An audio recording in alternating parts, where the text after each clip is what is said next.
তুমি কি জানো, এমন কিছু নারী আছে যারা ভালোবাসা পায়, সংসার পায়, স্বামী পায়, তবুও তারা পরকীয়ার দিকে ছুটে যায়। কারণটা কি জানো? আজ আমি তোমাদেরকে এমন 4 ধরনের নারীর কথা বলবো যারা নিজেরাই নিজের অজান্তেই পরকীয়ায় জড়িয়ে পড়ে। চলো দেখি তুমি বা তোমার চেনা কেউ এর মধ্যে পড়ে কিনা। প্রথম ধরনের নারী যারা মানসিকভাবে অবহেলিত। স্বামী সব দেয়, ঘর, টাকা, নিরাপত্তা, কিন্তু দেয় না সময়, মনোযোগ আর ভালোবাসা। যখন একজন নারী নিজের অনুভূতি কারো সাথে ভাগ করতে পারে না, তখন সে খুঁজে নেয় অন্য কাউকে। এভাবেই শুরু হয় এক নিষিদ্ধ সম্পর্কের গল্প। কমেন্টে বলো তো, ভালোবাসা কি শুধুই কথায় নাকি যত্নেই তার প্রমাণ? দ্বিতীয় ধরনের নারী যারা পুরনো প্রেম ভুলতে পারে না, বিয়ের পরেও মনে পড়ে যায় সেই মানুষটা যে এক সময় তার পৃথিবী ছিল। হঠাৎ ইনবক্সে একটা হাই হ্যালো এলেই আবার পুরনো আগুন জ্বলে ওঠে, আর সেখান থেকেই শুরু হয় পরকীয়ার ঝড়। তুমি কি মনে করো পুরনো প্রেম ভুলে যাওয়া যায়? নিচে কমেন্ট করো তোমার মতামত। তৃতীয় ধরনের নারী যারা অ্যাটেনশন পেতে ভালোবাসে। তারা চায় সবাই তাদের দিকে তাকাক, প্রশংসা করুক, সুন্দর বলুক। যখন স্বামী বা পরিবার তা দিতে পারে না, তখন তারা খোঁজে বাইরের সেই অ্যাটেনশন। আর ঠিক সেখানেই অপেক্ষা করে কেউ যে শুধু প্রশংসা দিয়ে জয় করে নেয় তাদের মন। চতুর্থ ধরনের নারী যে স্ত্রী রাতে একা অনুভব করে। হ্যাঁ, দিনের বেলায় হয়তো সে হাসে, কাজ করে, সংসার চালায়, কিন্তু রাতে একা হয়ে যায় তার মন, শরীর আর অনুভূতি। একা থাকা থেকে জন্ম নেয় চাওয়া, চাওয়ার থেকে জন্ম নেয় অপরাধ, আর সেখানেই শুরু হয় পরকীয়ার পথে পতন।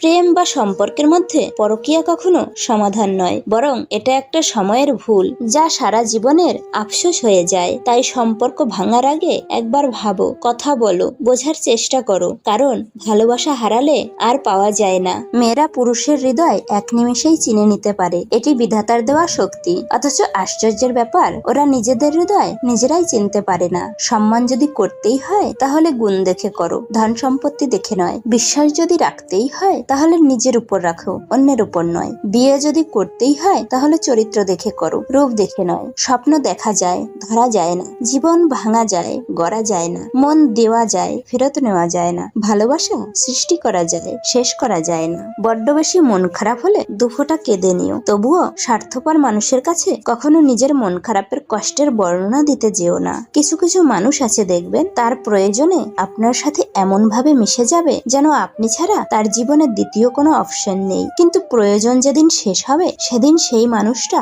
আপনাকে এমন ভাবে অচেনা করে দেবে যেন আপনার অস্তিত্বটা তার জীবনে কখনো ছিলই না। বিশ্বাস করো আর নাই বা করো, এটাই সত্যি। যাদের জন্য তুমি দিনের পর দিন স্যাক্রিফাইস করবে, একদিন তারাই তোমাকে অপমান করবে, তোমার অবদানকে ভুলে যাবে। অর্ধেকটা সময় পেরিয়ে গেল জীবনটাকে বুঝতে বুঝতে, আর এখন বাকিটা সময় কেটে যাচ্ছে বাস্তবতার সাথে লড়তে লড়তে। যদি তুমি তেল মারো তবে তুমি বেশ, যদি তুমি সত্যি বলো তবে তুমি শেষ। সাপ যদি ঘরের মধ্যে ঢুকে যায়, লোকে তাকে লাঠি দিয়ে মারে, আর যদি সাপকে মন্দিরে শিবলিঙ্গের উপর দেখতে পায়, তখন তাকে পুজো করে দুধ দেওয়া হয়। সুতরাং লোক তোমাকে সম্মান এমনি করবে না, করবে তোমার স্থান আর পরিস্থিতি দেখে। এই ভিডিওটা যদি তোমার ভালো লেগে থাকে তাহলে লাইক দাও, কমেন্ট করে তোমার মতামত জানাও, আর অবশ্যই চ্যানেলটা সাবস্ক্রাইব করে বেল আইকন অন করে রেখো, কারণ সামনে আসছে আরো এমন সম্পর্কের বাস্তব গল্প যা তোমার জীবন বদলে দিতে পারে।